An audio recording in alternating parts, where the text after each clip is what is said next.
subscribe. Tariq Radio. Like and subscribe.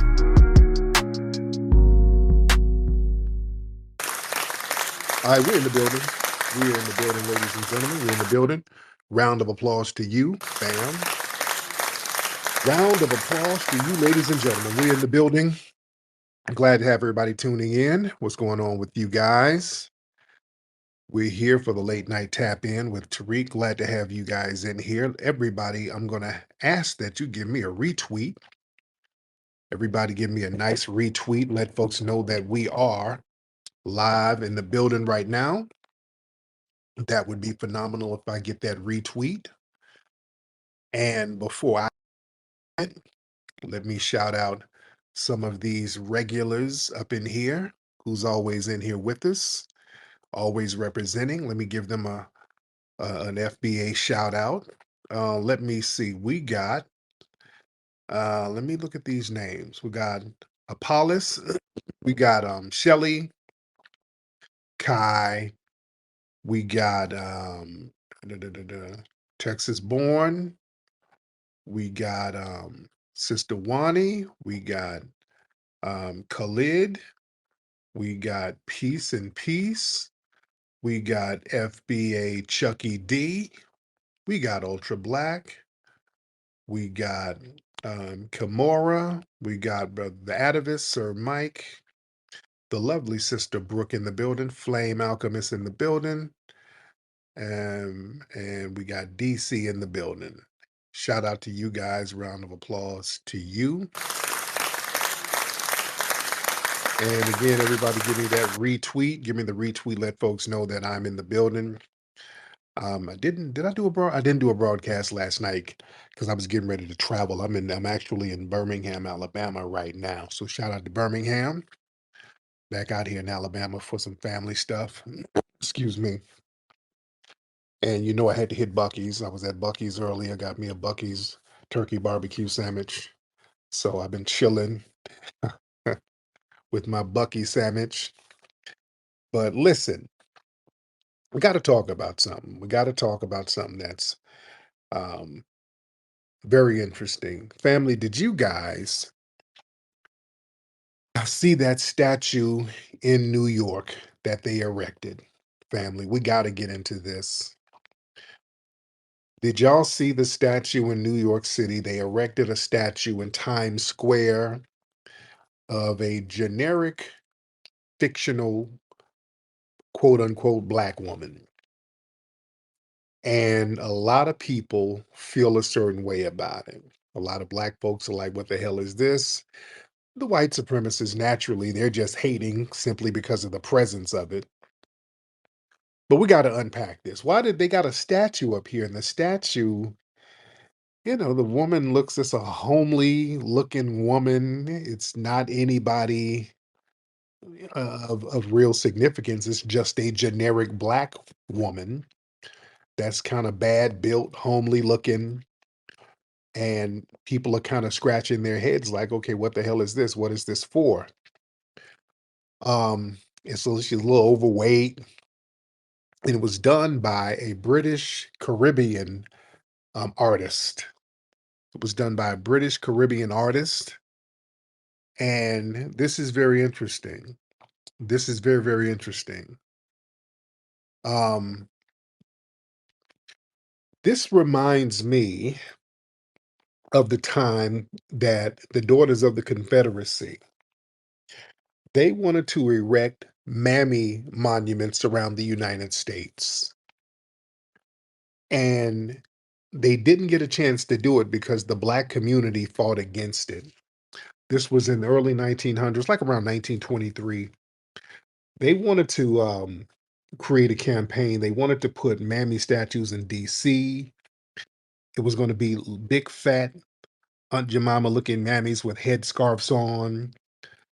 And it was going to portray the mammy as, the nurturing, loyal, and grateful to white families.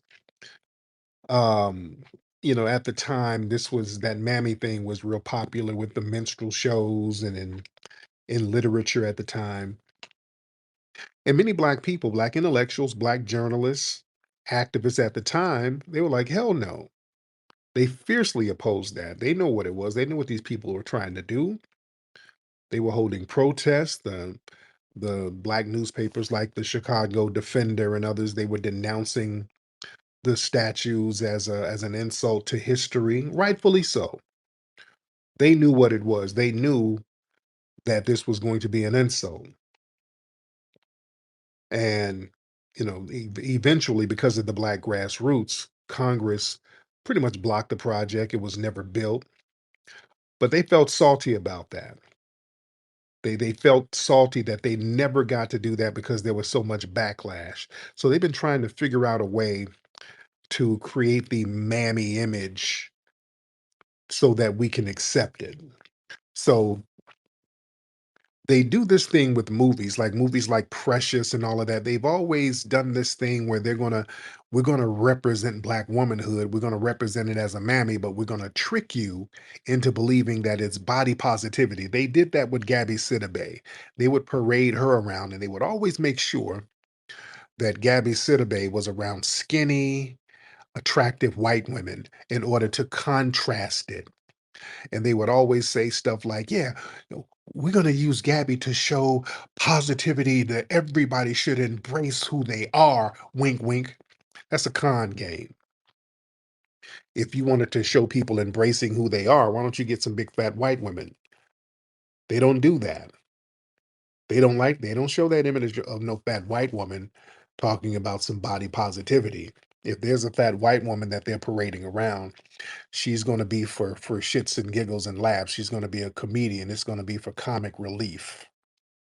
You understand? It's not going to be on some, yeah, this is going to be some kind of sex symbol that we say it is so that people can learn how to embrace who they are. No, that's a con game. They only do that with overweight black women, and that's them trying to use psychological propaganda. That statue in New York that represents that mammy archetype. The statue got a wide frame, kind of a sassy posture to a certain degree, plain attire. The clothes are not significant. The statue is desexualized. There's zero sexuality. There's nothing sexual about it whatsoever. Um, so it's really something to comfort white sensibilities. It doesn't show real black womanhood. I mean, we got to really unpack this. Why did they put that out there? Why did they put a generic black woman out there? They did that so they can erase cultural specificity. Excuse me. See, there's no homage to anything historical to this woman. You know? So it's a generic caricature. And truth be told, when I saw it, I'm like, this looks like a Jamaican immigrant. When you take a good look at that statue looks like a Caribbean woman. Take a good look at the statue. It looks like a Caribbean to me. And I'm not saying that to denigrate anybody. I'm not trying to denigrate anybody, but let's be real. Look at that statue. Most FBA women, especially, they don't look like that. Let's stop it. Most FBA women don't look or dress like that. You know what I'm saying? This homely little bad built statue with like a generic like t-shirt on and some, yeah, no. That, excuse me. That doesn't represent black womanhood. So who commissioned this thing? It had to be some kind of white committee for this thing to be in Times Square. Some type of white committee commissioned this thing. I want to know who commissioned it.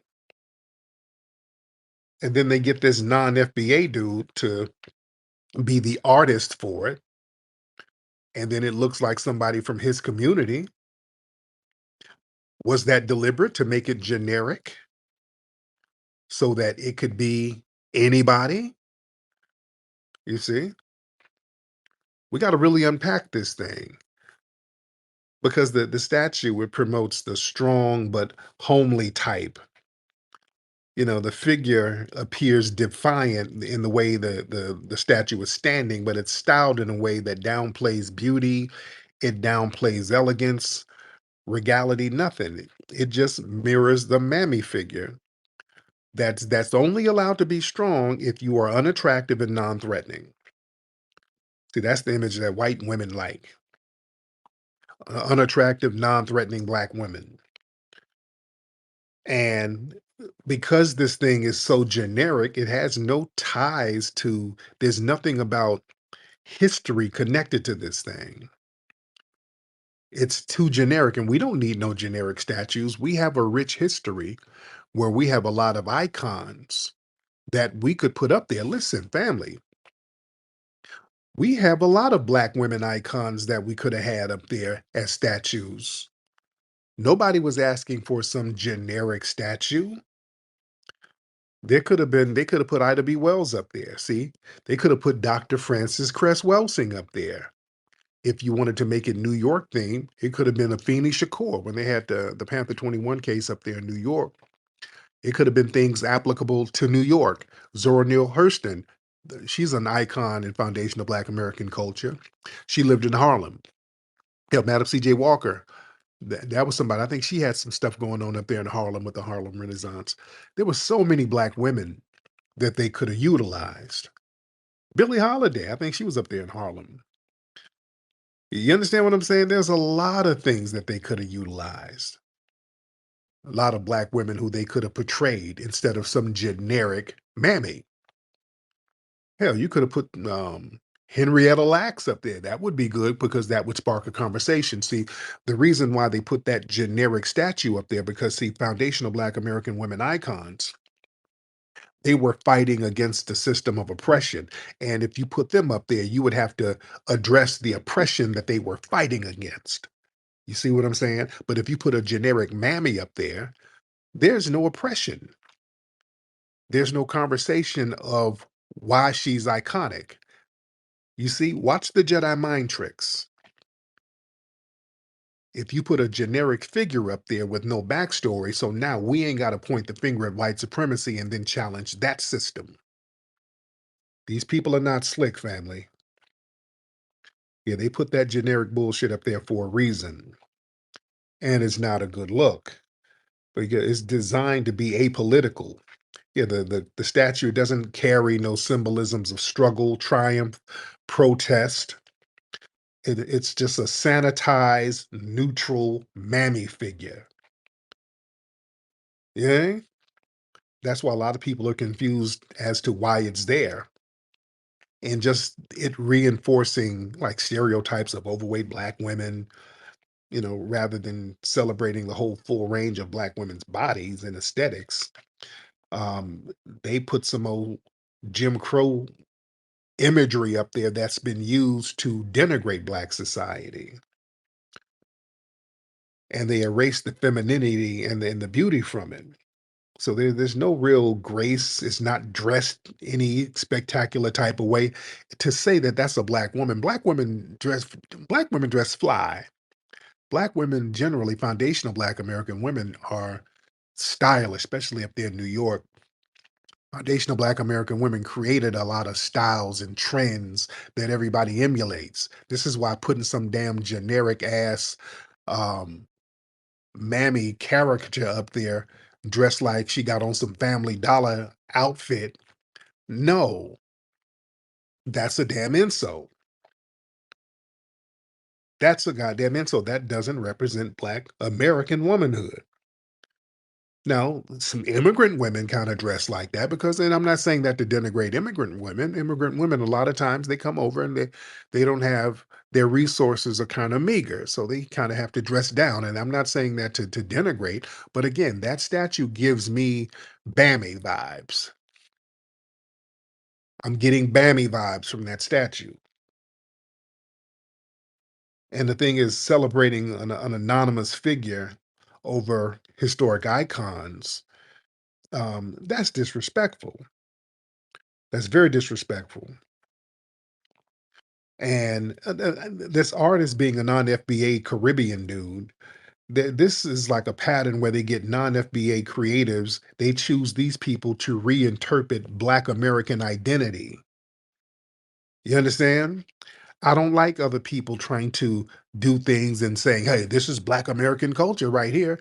You ain't even a Black American, a foundational Black American. So you don't really know the aesthetics of our culture like that. You look at our culture through the lens of the damn white supremacists who you're trying to appease. We don't do that. If we put together some art, usually a lot of our art is an antithesis against what the white supremacists are doing. We don't create art to appease them.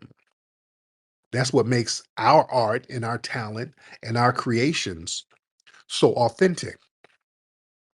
It's coming from the heart, it's coming from the soul, it's coming from a truth, it's coming from a resilience, it's coming from a rebelliousness, a rightful and justifiable rebelliousness that we have. We're not trying to just go along to get along. That statue is some go along to get along bullshit. You understand?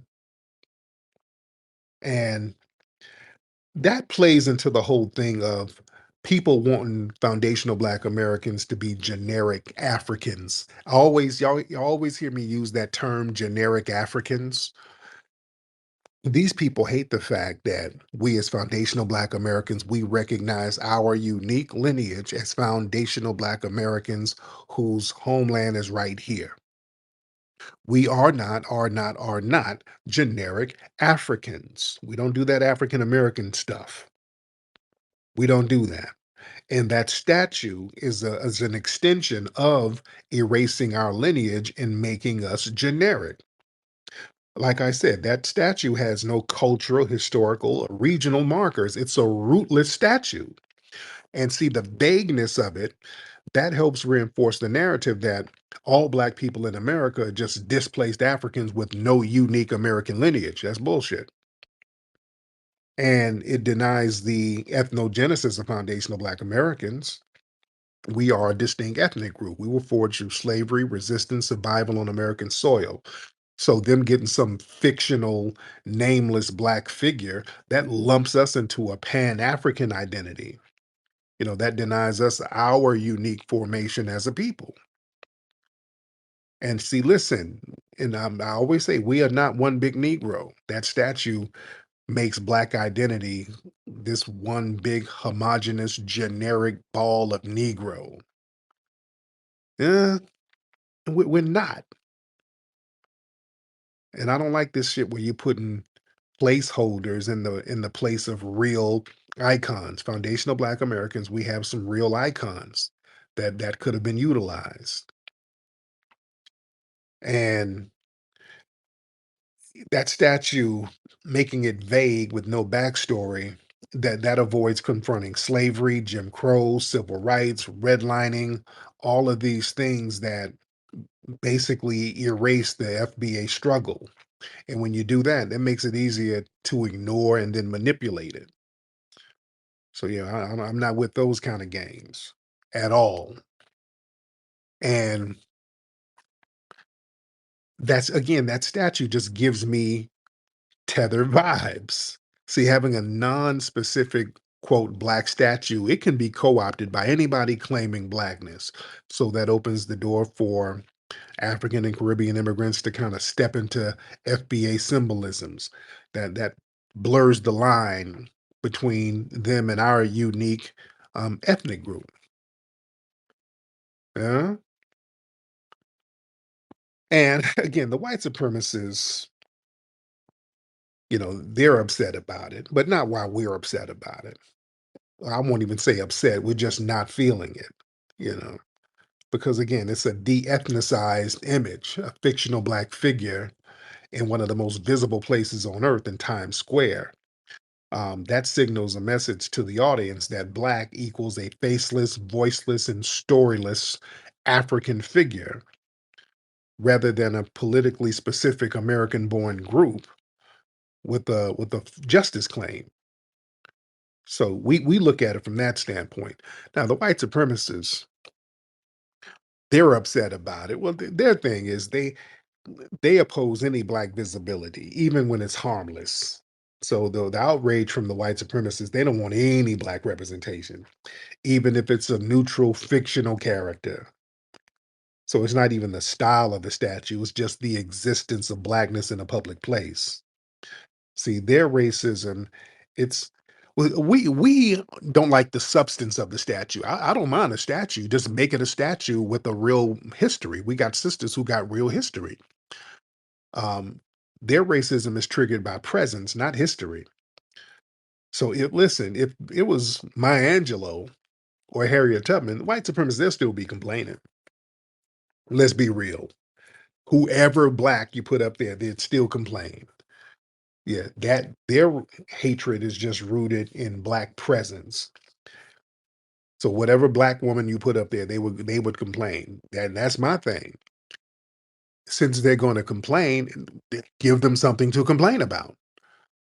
You understand? Don't give them some generic bullshit. They're going to complain about it, and we got to stand behind and defend something generic. I don't want to defend anything generic. If I'm going to defend black womanhood, I want it to be a real black woman, especially a foundational black American woman. So then we can have a conversation as to why we're defending her. See, put somebody real up there so that when we go back and forth with the white supremacists about this iconic statue, we can hit them with the history of what's going on with it and then bring that into the conversation. See, right now, this generic statue of some vague mammy figure, basically, it was propped up simply to be attacked because we can't really defend it. There's no backstory to defend, and I think that's by design. There's nothing to defend about this generic ass statue. It was just put up there simply to be attacked. You see? Because white supremacy, they see public spaces as white owned. There's a belief that black bodies don't belong in a monumental or public space like Times Square. So they're going to complain anyway. And it's a neutral image. It's a very neutral image, so it's very hard to defend. And again, our criticism is cultural and political. We're not saying anything. We don't have a problem with the blackness. It's just it's uninspired. It's non-specific.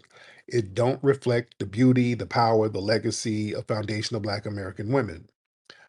So we have legitimate critiques. What I'm doing is a legitimate critique. I would love to see we have the Hidden History Museum in LA. We got statues, bronze statues of Biddy Mason. We got a bronze statue inside of Dr. Francis Cress Welsing.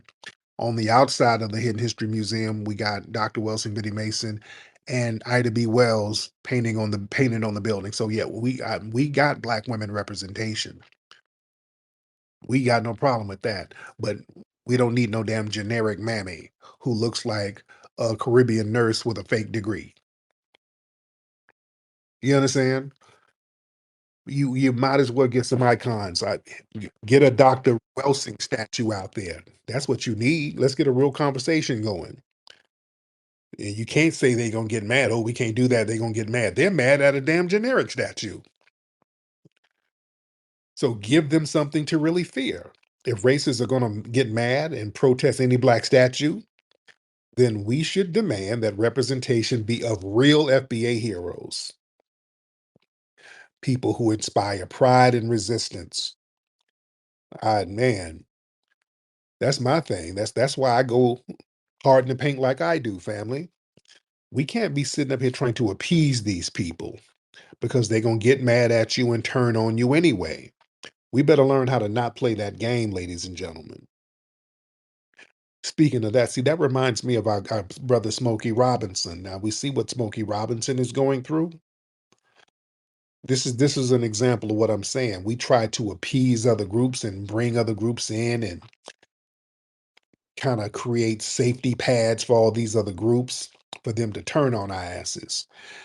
Now, Smokey Robinson, he stood on some lineage business. He liked to say, "Yeah, I'm not African. I'm a Black American. I'm an American," and we love that. We love that. Smokey knows how to stand on lineage business.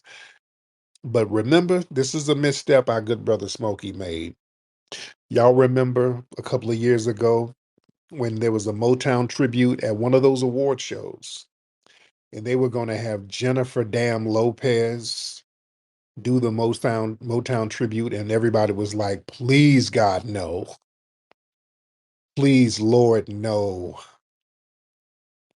Because we knew it would be a train wreck, which it was.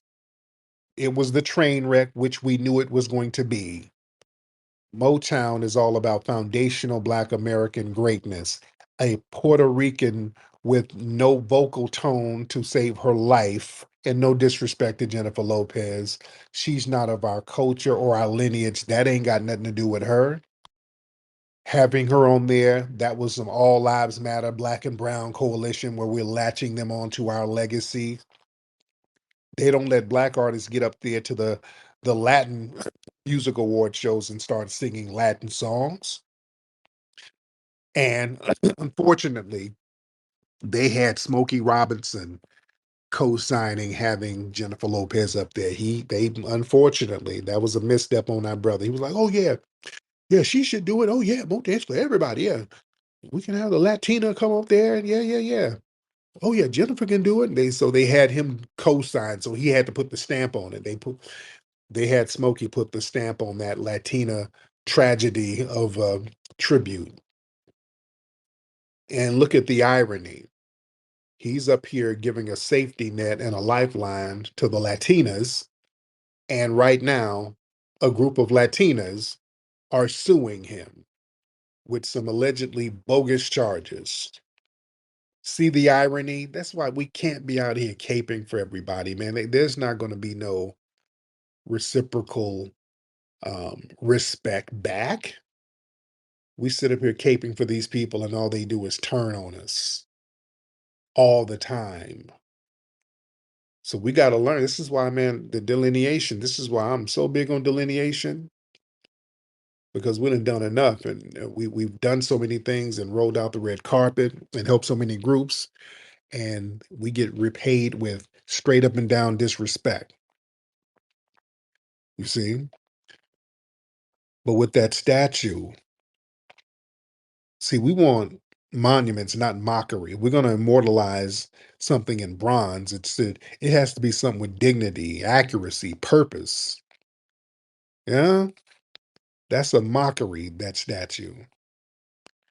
And that statue becomes a shield for anti-Black institutions. See, white institutions, they use vague, generic statues as symbolic shields to say, hey, look, we're inclusive. Yeah, look, we got everybody. We got a Black statue, so don't say that we're not diverse and ethnically inclusive. So that's the DEI program right there. Instead of having real representation, they put some genetic bullshit up there and then mark that down on the minority coalition banner. And they'll try to tell us, hey, well, look, you can't say that we haven't done anything for you, because I know that's some Democrat bullshit, by the way. Look, the Democrats, we erected a giant statue of a Black woman, so we care about the Black community. No. See, they're trying to put that up to mark off on the Democrat bucket list why we should vote for their asses. No, we better understand an insult when we see it. That's a damn insult, straight up and down. But yeah, they could have had. There's so many sisters up there. They could have had. They could have had Sarah Rector. There was a Black girl who got finessed out of her money in Oklahoma. There's so many people, so many. But let me chop up with the family. Let me get my sister Brooke in here. Let's get Brooke. Sister Brooke, hop on in. Sister Brooke, are you in the building, dear? Miss Brooke, are you in the building? How are you? Oh, I can barely hear you, dear. How about now? Is that better? It's still a little janky. Okay, let me Hold on. Let me get it down because it's a horrible feedback on it. I don't know what that is. I'm gonna have you call back, dear. Stevens, what's up, brother? Hey Tariq, yeah, man, just talking about Smokey, what happened to him trying to help out these illegals and they turn on him. I mean, the whole Motown, you know, asset that we had as a country, like that's when I think of diversity was Motown, like the Supreme, Stevie Wonder, Marvin Gaye, people like that. Now diversity is transgenders, Yeah. freaks from Haiti, gangbangers from Venezuela, and this part of our history. I mean, this was an actual asset to the United States government as a soft power throughout the world. Motown, these type of things are just pushed under the cover, and they act like they never existed now, and it's disgusting. Yeah. Yeah, man. It's horrible. And I hate that now when they mention Smokey's legacy and the legacy of Motown, because Smokey is intricately tied into Motown. Smokey wrote a lot of the Motown hits. Y'all know that? Smokey wrote a lot of songs for the Supremes, the Temptations. He wrote My Girl. Yeah, Smokey wrote My Girl for the Temptations.